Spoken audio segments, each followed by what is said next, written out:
Okay, good morning students. Welcome to the session number 23. So in the present session, we are discussing about a nuclear power plant. In the last session, we are discussing about what is the importance of a nuclear power plant, where we have a nuclear sources are available, what are the nuclear fuels we are using, and what are the reactions that takes place in the nuclear reactor. Okay, and also in the previous class, we shown the structure of a nuclear power plant operation. But in the present session, I would like to introduce what are the main components of a nuclear power station. Okay, so in this present class, we would like to introduce with a component systems. So what are the components here we are using? Okay, so the main important components of a nuclear reactor is fuel rods. Okay, so we are using a fuel, we are preparing some metal fuel rods, so that rod gives a continuous energy. Okay, so generally what is the material using for a fuel rods? So generally for a fuel rods we are using the uranium materials. So enriched uranium only we are using because natural uranium doesn't give us that much of amount of energy. So that's why we need to supply enriched uranium, that is the man-made things. So what are the materials we are using generally? So naturally uranium-235 with contents occur in nature, enriched uranium with more than 0.71 power. So of uranium-235, plutonium-239 and plutonium-249 or plutonium-239, these are the man-made things.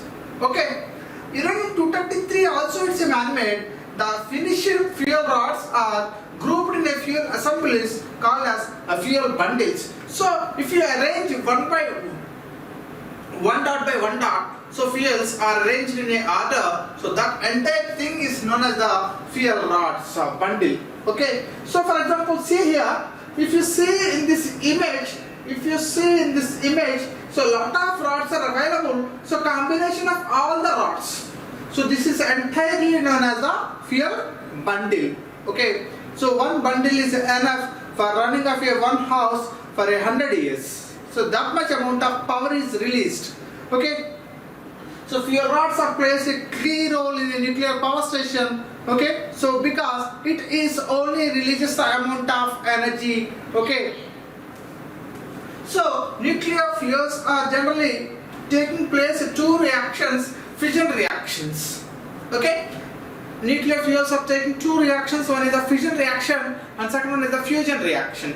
So what is meant by nuclear energy? So the nuclear energy is trapped inside the atom. Okay, so it's trapping the energy inside the atoms. So heavy atoms are unstable and it undergoes continuously reactions. So all the nuclear reactions, all the nuclear atoms are having heavy and it is unstable in nature. So that's why it is trying to get a stable nature. Okay, so that's the reason it continuously undergoing some reactions. So the chain reactions are mainly two types.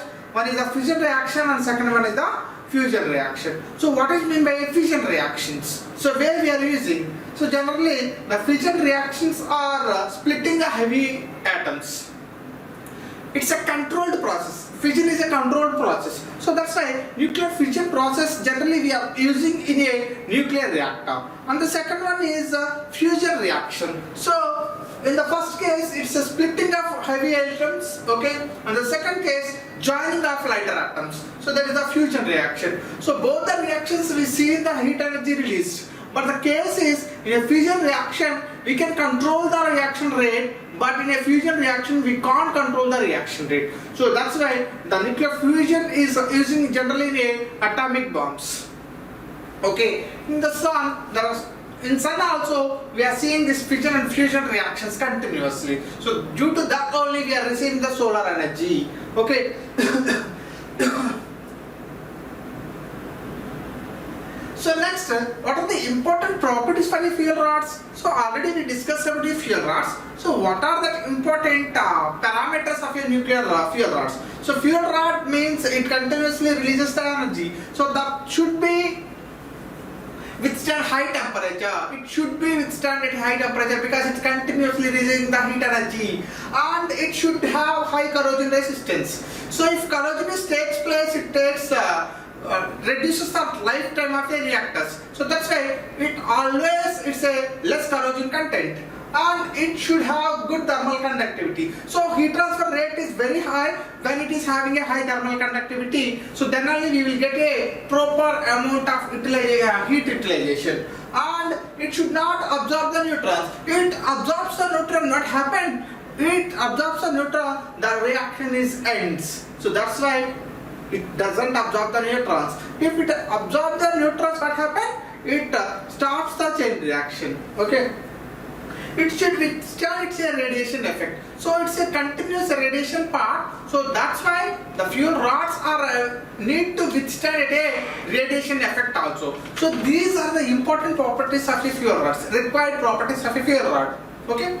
So fuel rods are generally made of with a uranium materials, uranium-235, uranium-239, plutonium-239.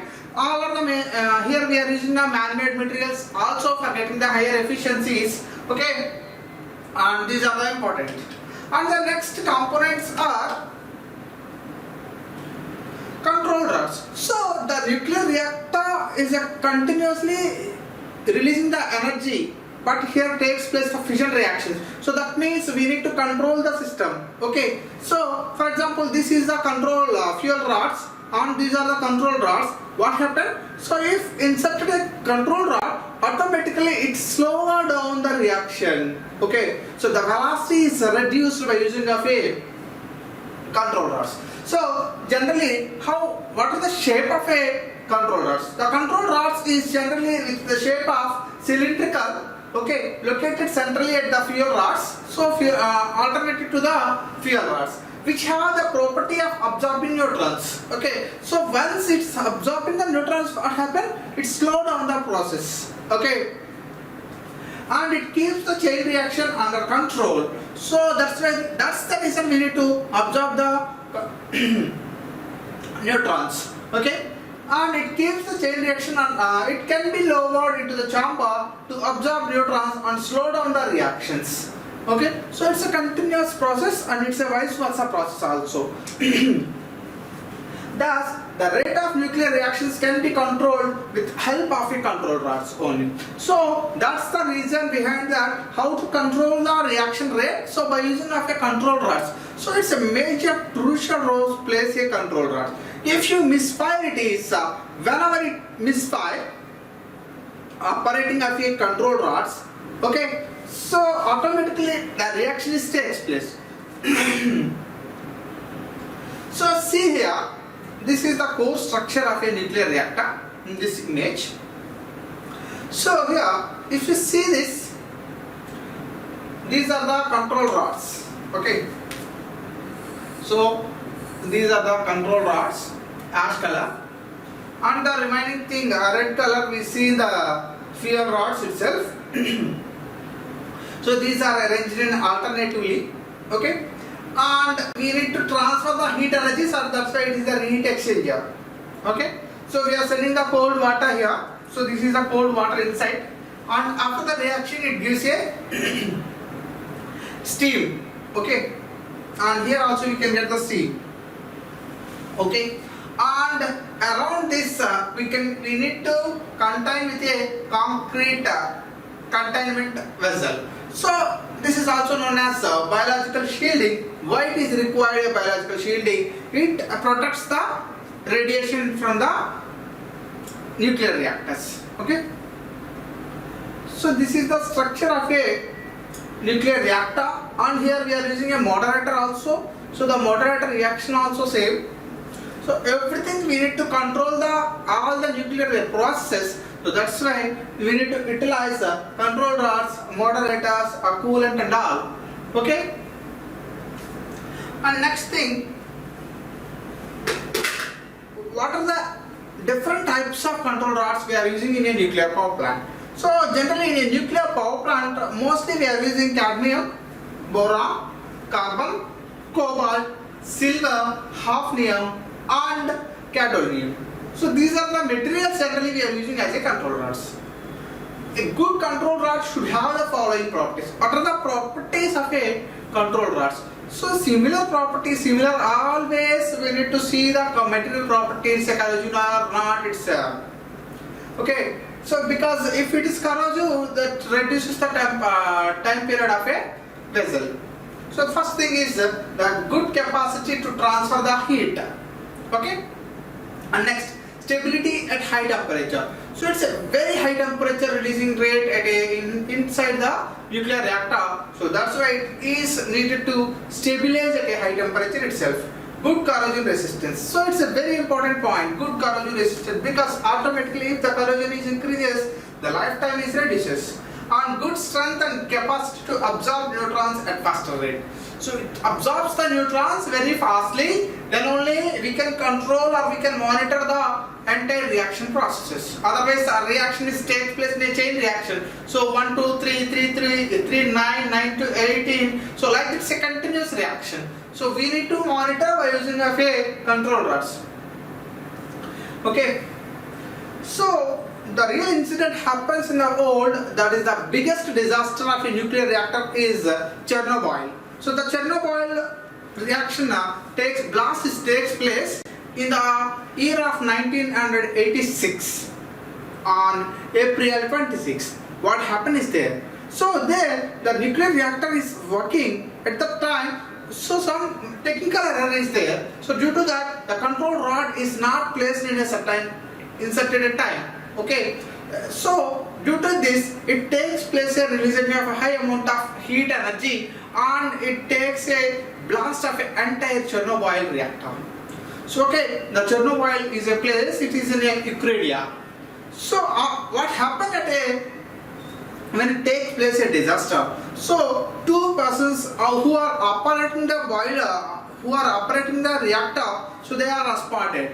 And after that, 134 staff members at Chernobyl are also hospitalized. After a few months, 34 members from the 134 members are also died, and it affects the entire surroundings because it continuously releases the radiation part. So that much crucial part is there in a nuclear reactor. So that from that point, all the worldwide they have a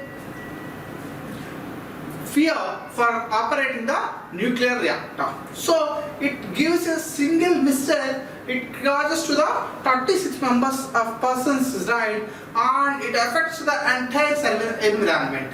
Okay.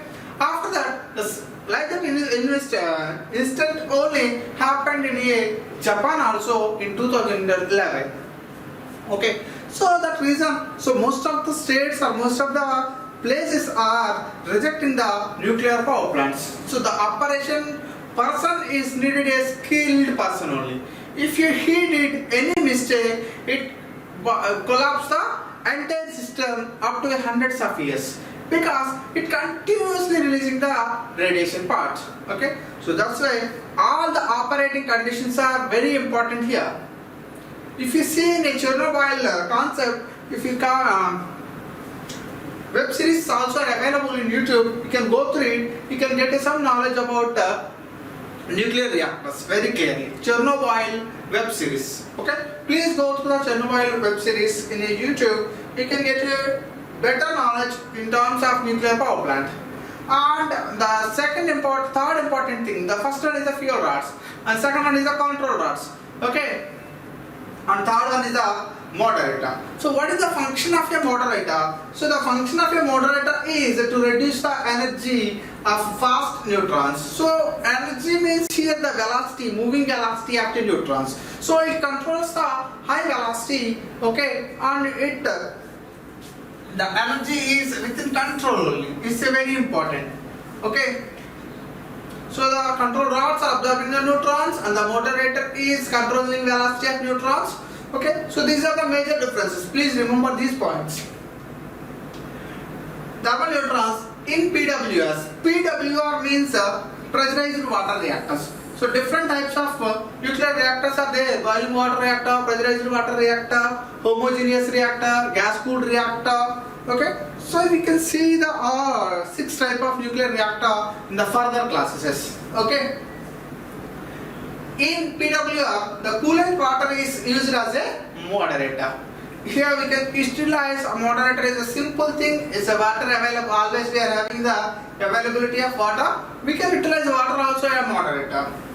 By letting the neutrons undergo multiple collisions with the light hydrogen atoms in the water, losing the speed in the process. How it controls? So when it is strikes or collapse with the hydrogen atoms, automatically the velocity of a neutrons are controlled. So this is a process of a moderator. So, and what are the generally used moderators? So generally we are using a heavy waters, hydrogen and deuterium, so DTO, and also we can utilize gases also like a carbon dioxide or helium gases, and also we can utilize beryllium and carbon, it's a graphite thing. So we can utilize solids, liquids or gases, anything as a moderator. Okay. So what are the important properties of a good moderator? So how we can choose it's a good thing for a operating of a nuclear reactor. So the simple thing, it should have high corrosion resistance. It's a common point for all fuel rods or moderator or controller. So everywhere the common point is it should have a high corrosion resistance. It should have a good thermal conductivity. It should be stable under high temperature and pressure conditions. So these are the common points. Because these are the similar phenomena are take place in a nuclear reactor. It's a high temperature content and it needs to transfer the energy and it has more corrosion resistance. Because it's we are using different metals, so it reduces the lifetime. It should successfully reduce the velocity of the fast moving neutrons. So the special point of a moderator is it should successfully reduce the velocity. So the main concept of a moderator is the velocity control, so that's why it's need to control it. A solid moderator should have the machinability. So these are the important parameters of a moderator. Okay. So today we are seeing only what are the components here. Okay. And the next component is reflector. So what is meant by reflector? So the name indicates that it reflects into the back, reflect back. Okay. So for example, if you give a light, so automatically what happen here? So if you here give a light, automatically it's reflect back because it's a black color. Okay. So it reflects back. So that means it minimizes the neutron leakage. So what is the use of reflection here? So whenever the neutrons are trying to escape from the reactor, so automatically if you provide a reflector outside, it's returned back to the reactor. Okay, so that is the use of a reflector. The function of reflector is to minimize the neutron leakage by reflecting them back into the reactor. Graphite and beryllium are generally used reflectors. Okay. So generally it's having moving with a very high velocity. So with high velocity, sometimes the neutrons are trying to escape from the reactor. So at that time what happens? So surrounding the nuclear reactor inside the core part, we can arrange a reflector of a beryllium and graphite materials. So automatically once it sends the reactor or neutron outside, it reflects back into the reactor. So that's the reason it takes place more chain reactions. Okay? Are you able to understand the reflector concept is very simple. What are the main important properties of the reflector materials? So here we are using the graphite and beryllium as the material for the reflectors. So what are the important properties? The simple thing and common thing, it should have high resistance, high corrosion resistance. It should have high stability under high temperature and pressure conditions. It should not absorb the neutrons. So the main important thing is it not absorb the neutrons because it need to reflect back into the reactor. Fuel rods not absorb the reactors. Reflector not absorb the reactor. Okay. And the moderate control rods itself it absorb the reactors. Only neutrons are absorbed by the component of a control rods only. Okay. So this is a variation point, you need to remember it, and it should have a good reflectivity. So the main function it is. Reflector need to do the functioning of a reflection only. So that's why it's a two important points, and these two are the common points. Remember, these are very important basic things of a nuclear reactor. So reactor vessel. What happens in a reactor? What is mean by reactor vessel? Okay. So if strong reactions takes place continuously, so you need to provide the boundaries. Okay, the boundary conditions are the reactor vessel. It is a strong steel generally we are using a strong steel container in which the fuel rods, moderator and the control rods and reflectors are inserted.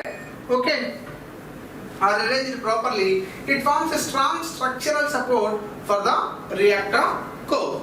Okay, so we can inside all the components. So what are the components we have? So we need to inject into all the components. Okay, so what are the components of here? So here we need to utilize insert the fuel rods, moderator, control rods and the reflectors. So all are fixed in a single point. So in this diagram, see this. So this is the reactor part and the reactions are takes like this. So uranium-235 when it is collapsed with a neutron, automatically it is splitted of a later elements. Okay. So see this GIF file.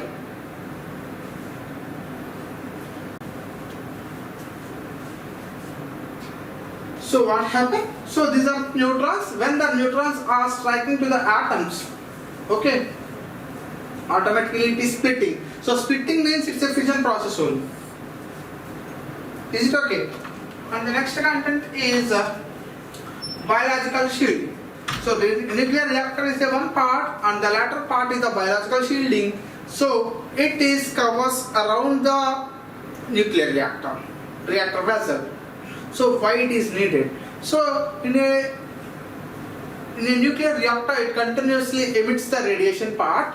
So that's the reason we need to control radiation to the outside. If the radiation takes place or moving outside the reactor vessel, automatically it causes to the different disadvantages of human health issues. Maybe it causes to a cancers and all. Okay, so that's why we need to protect it for moving the radiation part. So that's why this is a great wall which is surrounds the whole reactor system. It's mainly made of lead or concrete. Okay, so most of the cases we are using the concrete as a biological shielding. Its main purpose is to avoid the radiation hazards caused by the escape of radioactive radiations. Okay, like neutrons, alpha, beta and gamma rays from the reactor core due to the nuclear reactions. Of all these radiations, particles gamma rays are very hazardous. So here the gamma rays are very dangerous than alpha and the neutron radiations. So in this diagram I would like to explain here. See this graph. So here we need to compare with photon energy here, and this is a great concrete structure. High-density concrete before heat transfer. Okay, so where the heat transfer takes place or how much amount of protection is providing by this.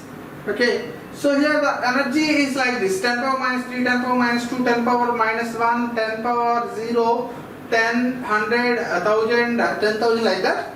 Okay, so here if you see that hard concrete gives a less energy production. So high density concrete after hearing part it gives a high strength. Okay, so these are the biological shielding of a nuclear reactors.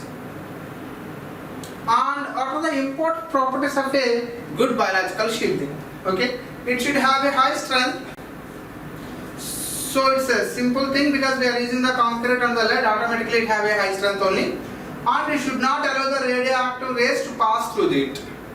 So if it is passes through the concrete structure, no use of building of a biological shielding. So that's why the thing is not to move the radioactive elements. It should be stable under high temperature and pressure, the common point. It should be stable on stable at high temperature and pressure conditions. So these are the important points of a biological shielding. And coming to the one more component of a nuclear reactor is coolant. So generally we are using coolant for remove the heat and maintain the temperature of the fuel within the acceptable limits. So it's a continuously releasing the energy. So maybe it crosses some limit point, it takes a blast. So that's why we need to remove the heat for getting the higher efficiency or proper working mechanism. So coolant we are using for all the vehicles also. Okay, cooling system is very important for your automobile vehicles also.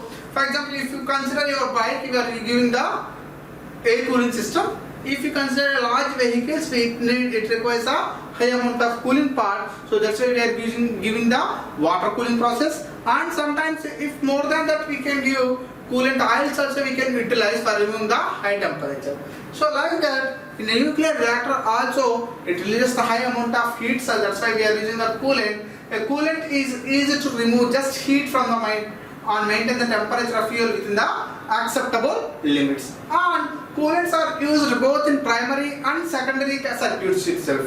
Okay, in a nuclear reactor, sometimes the moderator and coolants are the same materials. So already in the previous slide we are seeing that in a pressurized water reactors we are using moderator as a water only. Okay. The commonly used coolants are water, heavy water, inert gases. Okay. So these are the coolants. So coolant and the moderator we are using the same materials. Okay. Maybe we can utilize air also, like helium and carbon dioxide, and sodium, bismuth and the potassium. So these are the things we are using as a coolants. Okay. So coolant also very important. If once the coolant is missing, it takes place the burst of an entire reactor. So that's why we need to provide a coolant continuously. The coolant removes the temperature and maintain a limit of the temperature.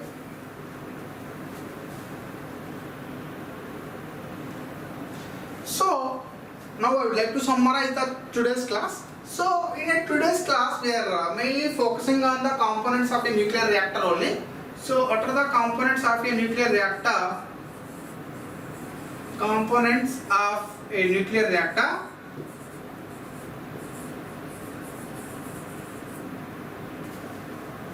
So what are the components of a nuclear reactor here? So the main important components are,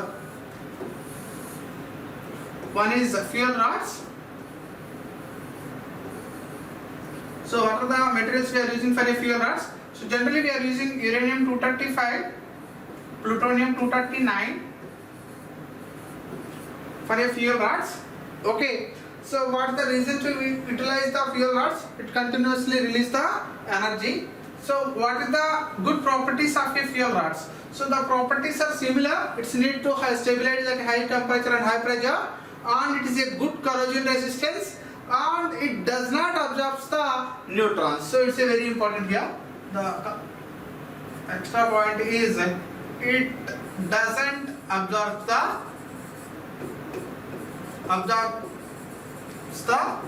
neutrons. If the neutrons are absorbed by the reactor fuel rods, automatically the reaction rate is reduced. Okay. After the fuel rods, the thing is control rods. So the control rods are using for control the rate of reaction. If doesn't utilize the control rods, the reaction is continuously takes place, and that reaction gives the high amount of temperature. But in a nuclear reactor, we need to control the reactor. Okay, so that's why we are using the control rods. So for a control rods, we are using cadmium as a material. Cadmium, generally we are using the cadmium and other materials. So what are the good properties? So control rods also similar properties we require: high stability, high corrosion resistance and all. But the thing is, it needs to absorb the neutrons. It needs to absorb the neutrons. Need to absorb the neutrons.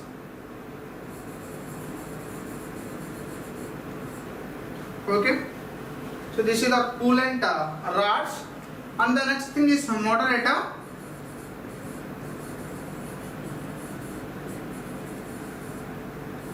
So what is the function of a moderator? So the function of a moderator is it reduces the energy level.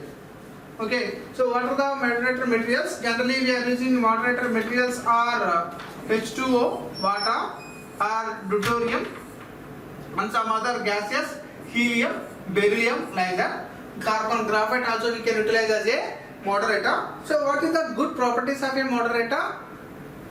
So the moderators, it needs to the high strength, good corrosion resistance, and it doesn't absorb the neutrons. Okay,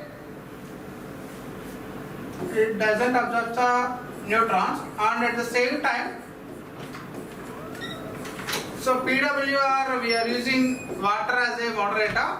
So sometimes most of the cases water we are using as a coolant also. Okay, and next thing is the reflectors. So what is the function of a reflectors? So the reflector function is to return back to the neutrons into the core. Okay, so generally what is the materials we are using for the reflectors? Reflectors we are using the beryllium and graphite. Graphite material we are using for a reflectors. And next one is the reactor vessel. So the reactor vessels are generally made of with a steel material. Okay, for control or withstand with a high temperatures and high pressure conditions. And biological shieldings. So for a biological shielding, we are using a concrete structures for control the radiation to the outside. And the last one is the coolant. So the functioning is the same. So the coolant is used to remove the heat removal purpose. So what are the materials we are using? Water, deuteriums, helium, carbon dioxide. Okay, so sometimes we are using coolant and the moderator are the same materials. Okay, so these are the important points or important components of a nuclear reactor. Okay, thank you.